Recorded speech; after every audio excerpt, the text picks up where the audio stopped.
Very good morning dear AB school students આપણે last 2 લેક્ચર્સમાં એક લેક્ચરમાં આપણે ફ્રેન્ડલીચ અધિશોષણ સમતાપી જોયું અને સેકન્ડ લેક્ચરમાં ફ્રેન્ડલીચ અધિશોષણ સમતાપીને લગતા ઇમ્પોર્ટન્ટ એમસીક્યુ જોયા કે જે કોમ્પિટિટિવમાં ખાસ પૂછાય છે, જેના પર આપણે ફોકસ કરવાનું થાય કે જેમાં આપણને ડેફિનેટલી ડાઉટ થઈ શકે. હવે આજના લેક્ચરમાં આપણે લેંગમિયર અધિશોષણ સમતાપી, જેને લેંગમિયર એડઝોર્પ્શન આઇસોથર્મ કહીશું. જ્યારે તમે ટેક્સ્ટબુક જોશો તો ટેક્સ્ટબુકમાં કોઈ પણ જગ્યાએ આ ટોપિક મેન્શન થયેલો નથી. પ્રીવિયસ યર સિલેબસમાં આ ટોપિક ટેક્સ્ટબુકમાં મેન્શન હતો, પરંતુ જે આપણે નવી એનસીઈઆરટીની બુક જે ગુજરાતી મીડિયમની આવી છે, તો એ નવા સિલેબસમાં આ ટોપિક આખો સ્કીપ થઈ ગયેલો છે, પરંતુ નીટની બધી રેફરન્સ બુકમાં સેમ ટોપિક એક્સપ્લેન કરેલો છે, તો આપણે NEET point of view same topic learn કરવાનો થાય. તો this is for those student who want to give NEET exam. એટલે આ ટોપિક એ સ્ટુડન્ટ્સે જ કરવાનો કે જે લોકો નીટ એક્ઝામ માટે સિરિયસલી પ્રિપરેશન કરે છે. લેંગમિયર અધિશોષણ સમતાપી એટલે શું? તો પહેલાં તો ફ્રેન્ડલીચ અધિશોષણ સમતાપીની એક મર્યાદા છે, અને એ મર્યાદા કઈ છે કે તે અનુભવિક છે, એટલે કે એ કાલ્પનિક છે, અને તે ઊંચા દબાણે શું દર્શાવે છે? વિચલન દર્શાવે છે. તો ફ્રેન્ડલીચ અધિશોષણ સમતાપીની મર્યાદા તે કાલ્પનિક છે, બરાબર, એના કોઈ સૈદ્ધાંતિક પુરાવા નથી. અને સેકન્ડ, હાઈ પ્રેશર પર એ ડેવિએશન દર્શાવે, ઊંચા દબાણે વિચલન દર્શાવે. આપણે જોયું કે નીચા દબાણે આપણને સ્ટ્રેટ લાઇન કર્વ મળે, એટલે કે અધિશોષણની માત્રા એ દબાણના સમપ્રમાણમાં છે, પરંતુ ઊંચા દબાણે જે XM વર્સિસ પીનો આલેખ જે છે તો તે કોન્સ્ટન્ટ બનતો હતો, એટલે કે આપણને ઊંચા દબાણે વિચલન જોવા મળે, એટલે કે અધિશોષણ એ દબાણના સમપ્રમાણમાં નથી થતું, અધિશોષણ એ દબાણની અસરથી સ્વતંત્ર દર્શાવે છે. આમ ફ્રેન્ડલીચ અધિશોષણ સમતાપીની મર્યાદા અનુભવિક હોવાની અને ઊંચા દબાણે વિચલન દર્શાવવાની. તો એ જે મર્યાદા છે તેને દૂર કરવા માટે લેંગમિયર અધિશોષણ સમતાપી ખ્યાલમાં આવ્યું. અને લેંગમિયર અધિશોષણ સિદ્ધાંત જે સમતાપી જે છે તો તે કેવું છે? સૈદ્ધાંતિક છે, એટલે ઇટ્સ ટોટલી થિયોરિટિકલ, બરાબર. એમાં કાલ્પનિક કોઈ માત્રા આવતી નથી, અને તે વાયુના ગતિમય સિદ્ધાંતને ધ્યાનમાં લઈને નિપજાવવામાં આવ્યો છે. તો ક્વેશ્ચન પૂછવામાં આવે કે લેંગમિયર અધિશોષણ સમતાપી જે છે તો નીચેના કયા ફંડામેન્ટલના બેઝ પર પ્રસ્થાપિત કરવામાં આવ્યો? તો તે વાયુના ગતિમય સિદ્ધાંતને ધ્યાનમાં લઈને નિપજાવવામાં આવ્યો. હવે જ્યારે આપણે રેફરન્સ બુકને જોઈએ ને તો બહુ ડિટેલમાં આપેલું હોય, પરંતુ આપણે ઘણું બધું ડિટેલમાં નહીં કરવાનું થાય, બિકોઝ કોમ્પિટિટિવ એક્ઝામમાં આ ચેપ્ટરમાંથી મોસ્ટલી ટેક્સ્ચ્યુઅલ લેવલના ક્વેશ્ચન જ 90% પૂછાતા છે. તો there are very less thing that is ask out of text, એટલે કે ટેક્સ્ટબુકની બહારની વસ્તુ બહુ ઓછી વસ્તુ પૂછાય છે, તો પણ આપણે એક એક્સ્ટ્રા ટોપિક સાથે કરીએ. તો વાય એ વાયુના ગતિમય સિદ્ધાંતના બેઝ પર ડિપેન્ડન્ટ છે, તો આપણે એટલું બધું ડિટેલમાં જવાની જરૂરિયાત નથી. પછી આ જે સમતાપી જે છે તો તેની અમુક ધારણા છે. તેમાં ધારણામાં પહેલી ધારણા શું છે કે જે ઘન અધિશોષક જે છે તો તે ઘન અધિશોષક જે છે તો તેમાં જે છિદ્ર જે છે જેને અધિશોષણ સ્થાન કહેવામાં આવે, તો એ દરેક અધિશોષણ સ્થાન કેવા છે? સરખા છે. એટલે દરેક છિદ્રની સાઇઝ અને સ્થાન સરખા છે, અને તે આજુબાજુના સ્થાન ખાલી છે કે ભરેલા છે તેનાથી સ્વતંત્ર છે. એટલે કે અધિશોષકની સપાટી પર જે છિદ્ર ભરેલા છે તે બધા જ છિદ્રની સાઇઝ અને અધિશોષણ કરવાની ક્ષમતા ઓર અધિશોષણ પામવાની ક્ષમતા એક સરખી છે, ને આજુબાજુના છિદ્ર ખાલી ઓર ભરેલા છે તેનાથી એ સ્વતંત્ર છે, એટલે it is not having any concern. તો એ પહેલી ધારણા છે કે એવું ધારી લેવાનું છે. સેકન્ડ પોઈન્ટ, ફ્રેન્ડલીચ અધિશોષણ સમતાપી બાદ જે અત્યારે આપણે લેંગમિયર અધિશોષણ સમતાપી જે છે તો તેમાં બે ઓપોઝિટ જે પ્રોસેસ છે તેને કન્સિડર કરવામાં આવેલું છે કે જ્યારે ઘન અધિશોષકની સપાટી પર વાયુનું અધિશોષણ થતું હોય, બરાબર, તો ત્યારે કઈ ઘટના જોવા મળે? અધિશોષણ ઘટના જોવા મળે, જેને એડઝોર્પ્શન પ્રોસેસ કહેવાય. આ પ્રક્રિયા જ સંઘનન એટલે કે કન્ડેન્સેશન કહેવાય. અને વાયુનું ઘનની સપાટી પર અધિશોષણ થાય ને ઉષ્મા શું થાય છે? મુક્ત થાય છે. પરંતુ જો તાપમાન અને દબાણમાં ફેરફાર કરવામાં આવે તો અપશોષણની ઘટના પણ જોવા મળે. અપશોષણ જેને ડિઝોર્પ્શન કહેવામાં, અને બાષ્પાયન એટલે કે ઇવોપરેશન. એટલે વાયુ જે ઘનની સપાટી પર અધિશોષણ પામેલો છે તો તે ઘનની સપાટીને છોડીને પાછો ઓરિજિનલ સ્થિતિમાં ચાલ્યો જશે. એટલે લેંગમ્યુરે શું દર્શાવ્યું? એની પહેલી ધારણામાં અધિશોષણના સ્થાન સરખા છે અને નેબર જે સાઇટ છે તેનાથી ઇન્ડિપેન્ડન્ટ છે. સેકન્ડમાં અધિશોષણ દરમિયાન બે અપોઝિટ પ્રોસેસ જોવા મળે કે જે એકબીજા સાથે ડાયનેમિક ઇક્વિલિબ્રિયમમાં છે. તે કઈ બે પ્રોસેસ? તો અધિશોષણ જે પુરોગામી દિશામાં જાય અને અપશોષણ જે પ્રતિગામી દિશામાં જાય. તો અધિશોષણ દરમિયાન આ બંને જે પ્રોસેસ જે છે તો તે એકબીજાના શું છે? એકબીજા સાથે સંતુલનમાં છે, ઇક્વિલિબ્રિયમમાં છે. અને આ બંને પ્રક્રમ વચ્ચે જ્યારે ગતિશીલ સંતુલન સ્થપાય એટલે કે સંઘનનનો દર અને બાષ્પાયનનો દર બરાબર એક સરખો થાય છે ત્યારે અધિશોષણ થાય છે, એવું એમના મત મુજબ છે. તો સેકન્ડ જે ધારણા જે છે બરાબર, એઝમ્પશન જેને કહેવામાં આવે, તે શું છે કે સંઘનનનો દર અને બાષ્પાયનનો દર શું થાય છે? ઇક્વલ થાય છે કે જ્યારે બંને પ્રોસેસ વચ્ચે શું સ્થપાય? ડાયનેમિક ઇક્વિલિબ્રિયમ એસ્ટાબ્લિશ થાય, ગતિશીલ સંતુલન સ્થપાય. ત્રીજી જે એઝમ્પશન છે, ધારણા જે છે, તો તે છે કે જ્યારે ઘન અધિશોષકની સપાટી પર વાયુનું અધિશોષણ થાય છે તો ત્યારે ઘનની સપાટી પર એક આણ્વીય સ્તર રચાય જેને યુનિમોલેક્યુલર લેયર કહેવાય. બરાબર, આપણે એમ જોયેલું કે ભૌતિક અને રાસાયણિક અધિશોષણ, તો ભૌતિક અધિશોષણ દરમિયાન તો એક આણ્વીય ભૌતિક અધિશોષણ દરમિયાન બહુ આણ્વીય સ્તર રચાય અને રાસાયણિક અધિશોષણ દરમિયાન યુનિમોલેક્યુલર એટલે એક આણ્વીય સ્તર રચાય. એટલે લેંગમ્યુરની જે એઝમ્પશન છે એને ધારેલું જ છે કે ઘનની સપાટી પર એક આણ્વીય સ્તર રચાય છે. હવે એક આણ્વીય સ્તર તો કયા અધિશોષણને લાગુ પાડી શકાય? રાસાયણિક અધિશોષણને લાગુ પાડી શકાય. માટે લેંગમ્યુર અધિશોષણ સમતાપી એ ભૌતિક અધિશોષણને નહીં પરંતુ કયા અધિશોષણને લાગુ પાડી શકાય છે? તો તે ફક્ત રાસાયણિક અધિશોષણને જ શું કરી શકાય છે? લાગુ પાડી શકાય છે. આમ લેંગમ્યુર અધિશોષણની સમતાપીની જે એઝમ્પશન છે તેના પર ક્વેશ્ચન પૂછવામાં આવે. There are 3 kind of assumption. Assumption number 1, assumption એટલે કે ધારણા કે દરેક અધિશોષણનું સ્થાન સરખું હોય, આજુબાજુના સ્થાનથી ઇન્ડિપેન્ડન્ટ હોય, એટલે આજુબાજુનું સ્થાન ખાલી છે કે ભરેલ છે તેની સાથે એને કોઈ કન્સર્ન નથી. સેકન્ડ કે જ્યારે અધિશોષણ અને અપશોષણ એટલે કે એડઝોર્પ્શન અને ડિઝોર્પ્શન વચ્ચે ડાયનેમિક ઇક્વિલિબ્રિયમ એટલે ગતિશીલ સંતુલન સ્થપાય ત્યારે સંઘનનનો દર અને બાષ્પાયનનો દર સંતુલિત થાય છે. તો they are having establishment of equilibrium, they are under equilibrium. અને થર્ડ પોઈન્ટ જે છે, ઘન અધિશોષક પર વાયુનું એક આણ્વીય સ્તર રચાય છે. એટલે કે આ પ્રકારનું જે અધિશોષણ સમતાપી છે તે ફક્ત રાસાયણિક અધિશોષણ સમતાપીને જ, રાસાયણિક અધિશોષણને જ લાગુ પાડી શકાય.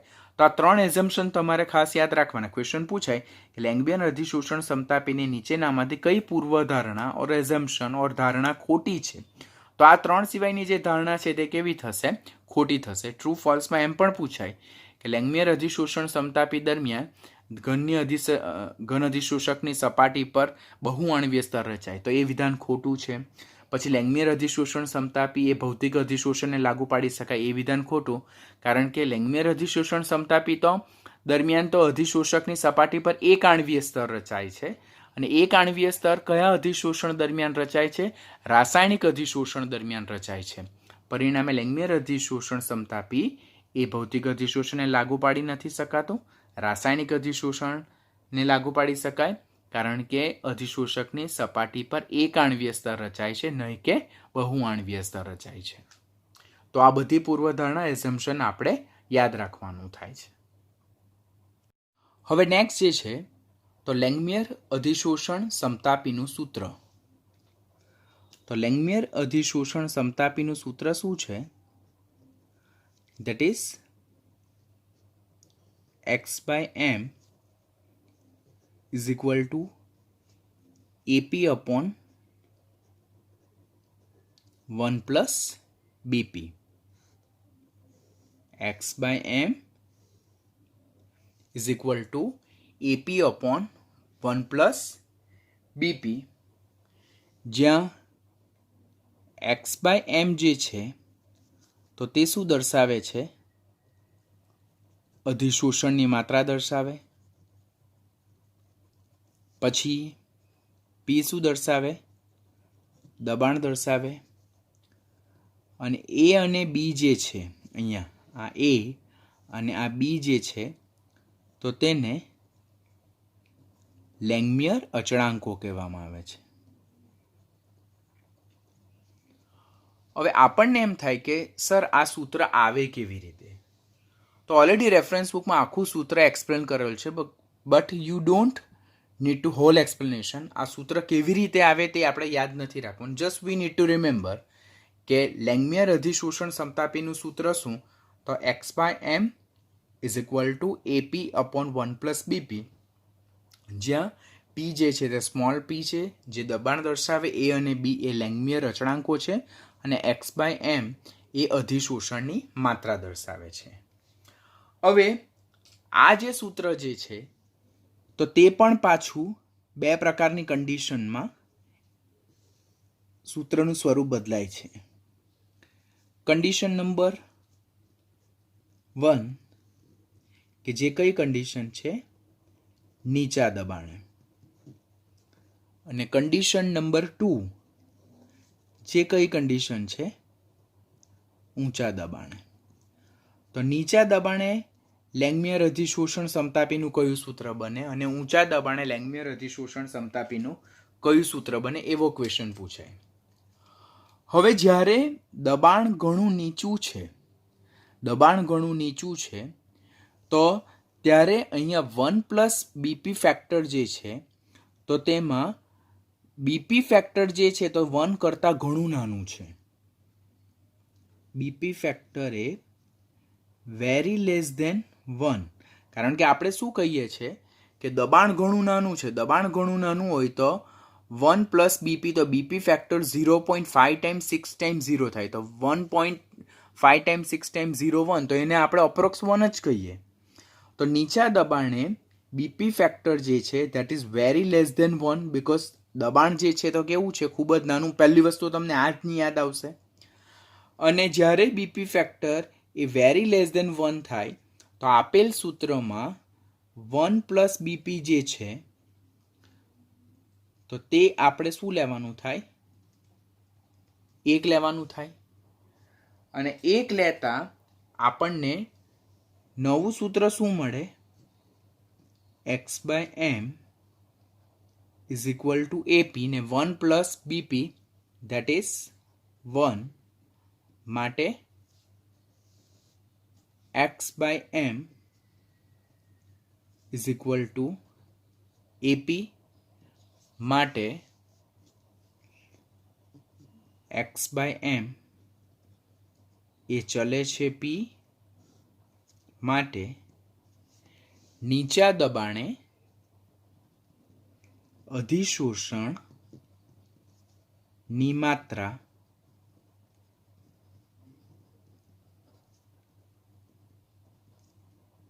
એ દબાણના સમપ્રમાણમાં છે.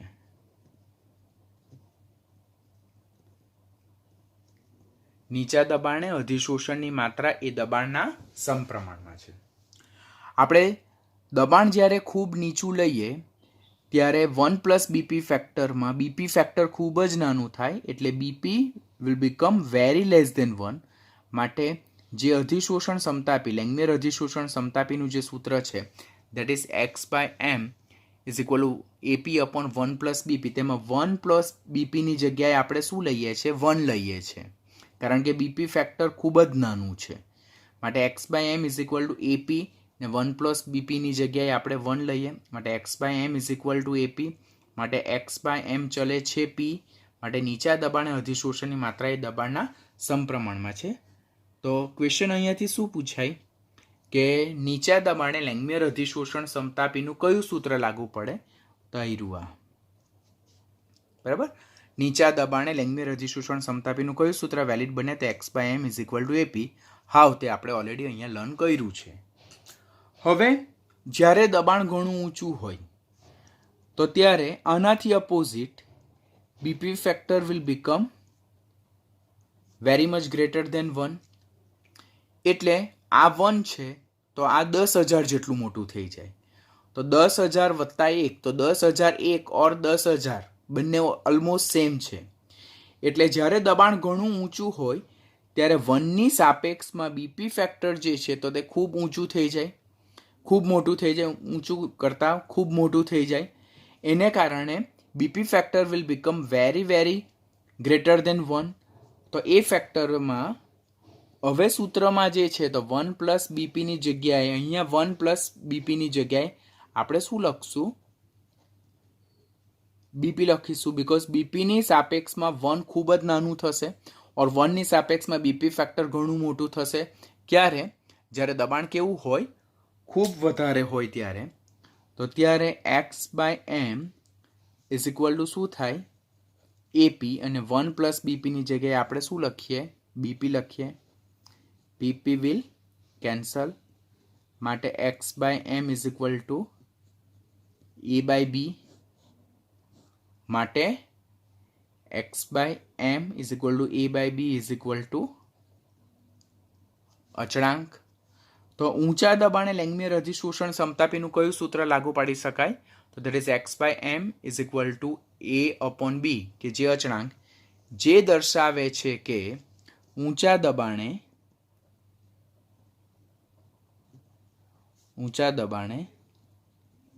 અધિશોષણ એ દબાણની અસરથી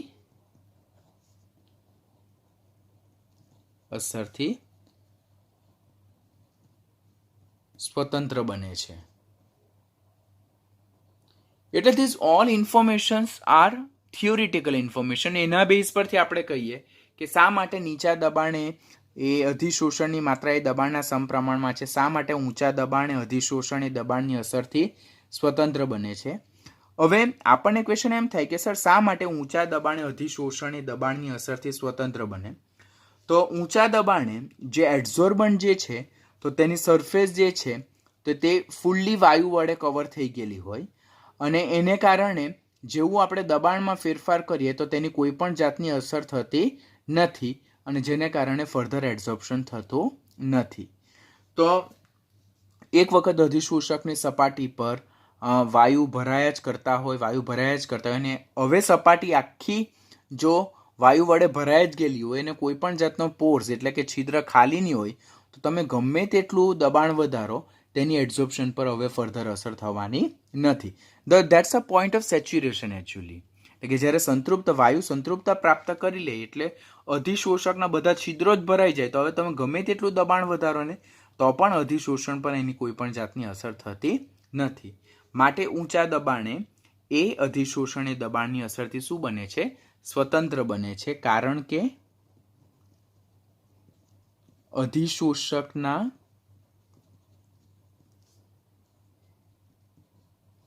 છિદ્રો સંપૂર્ણપણે વાયુથી ભરાઈ ગયા હશે.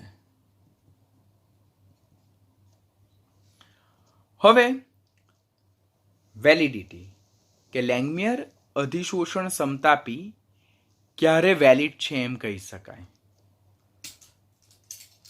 તો વેલિડિટી ઓફ લેંગમિયર એડઝોર્પ્શન આઇસોથર્મ. આપણે ખાસ યાદ રાખવાનું, વેલિડિટી ઓફ લેંગમિયર એડઝોર્પ્શન આઇસોથર્મ. વેલિડિટી ચેક કરવું હોય તો પહેલાં તો આપણને મૂળભૂત સૂત્ર યાદ રહેવું જોઈએ. મૂળભૂત સૂત્ર શું છે? તો that is x by M is equal to AP upon 1 plus BP.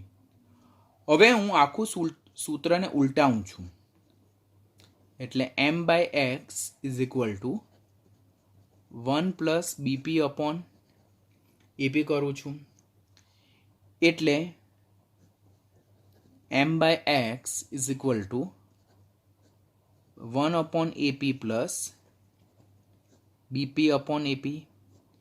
PP will cancel, તો m by x is equal to 1 upon a 1/p plus b/a. હવે આ જે સૂત્ર છે તો m/x તેને આપણે y અક્ષ પર લખીએ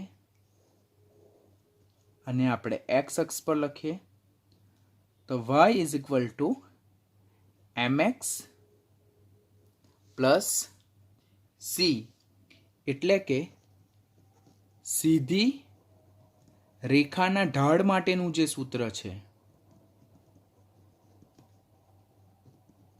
એની સાથે જો સરખાવીએ તો y અક્ષ પર આપણે m/x લેવાનું, x અક્ષ પર 1/p લેવાનું, તો આપણને સ્ટ્રેટ લાઈન મળશે જેને આપણે આ રીતે દર્શાવી શકીએ.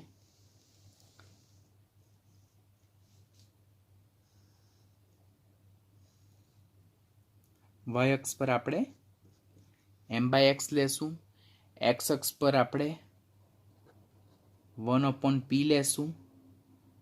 તો આપણને જેમ ફ્રીન્લીજ અધિશોષણ સમતાપીમાં સ્ટ્રેટ લાઈન મળતી હતી તેમ અહીંયા પણ સ્ટ્રેટ લાઈન મળશે. જે સ્ટ્રેટ લાઈનમાં આ જે છે તો ધેટ ઇઝ ઇન્ટરસેપ્ટ. ઇન્ટરસેપ્ટ જેને શું કહેવામાં આવે? આંતરછેદ. તો આંતરછેદ જે સી જે છે તેનું મૂલ્ય મને કેટલું મળે છે? b/a. ક્વેશ્ચન પૂછાય છે કે ફ્રીન્લીજ અધિશોષણ સમતાપી ઓર લેંગમિયર અધિશોષણ સમતાપીમાં ઇન્ટરસેપ્ટનું મૂલ્ય કેટલું? તો તમારે આ રીતે કરવું પડશે. એનો ઢાળ જે મળે તો એ ઢાળ જે છે જેને જ આપણે સ્લોપ કહીએ તો slope m is equal two 1/a.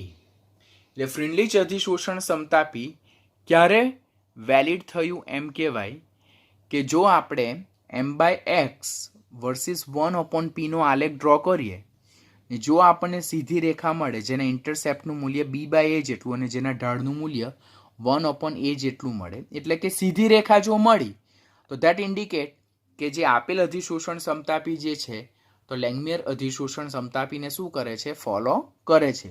પરંતુ જો આમાં કોઈ જગ્યાએ કર્વ શેપ આપણને મળે તો આ જે લેંગમિયર અધિશોષણ સમતાપી જે છે તો તે લાગુ પડતું નથી. હવે અહીંયાથી આપણે ક્વેશ્ચન ખાસ યાદ રાખવાના કે ઢાળનું મૂલ્ય કેટલું, આંતરછેદનું મૂલ્ય કેટલું, કોના વર્સિસ કોનો આલેખ ડ્રો કરવાથી એની વેલિડિટી ચેક થાય. તો this all are important question. તો એ તમારે કોમ્પિટિટિવ માટે ખાસ યાદ રાખવાના. આમ જ્યારે અધિશોષકની સપાટી પર મોનોલેયર ફોર્મ થતું હોય જેને યુનિમોલેક્યુલર લેયર કહેવાય, જેને એક આણવીય સ્તર કહેવાય, તો ત્યારે ફ્રીન્લીજ અધિશોષણ સમતાપી કરતાં લેંગમિયર અધિશોષણ સમતાપી જે છે તો તે વધુ સાર્થક નીવડે ઓર વધુ સક્સેસફુલ નીવડે છે. તો તે પોઈન્ટ આપણે અહીંયા જો રાઈટ કરીએ તો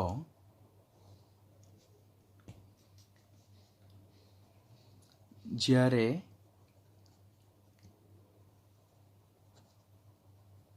એક આણવીય સ્તર રચાતું હોય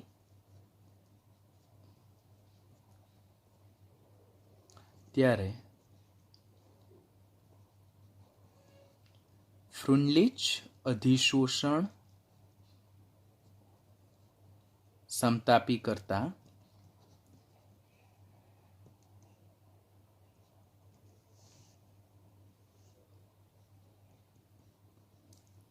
લેંગમિયર અધિશોષણ સમતાપી એ વધારે સક્સેસફુલ છે, જે આપણે આપેલ માહિતીને આધારે નક્કી કરી શકીએ છીએ. That's all about the Langmuir અધિશોષણ સમતાપી.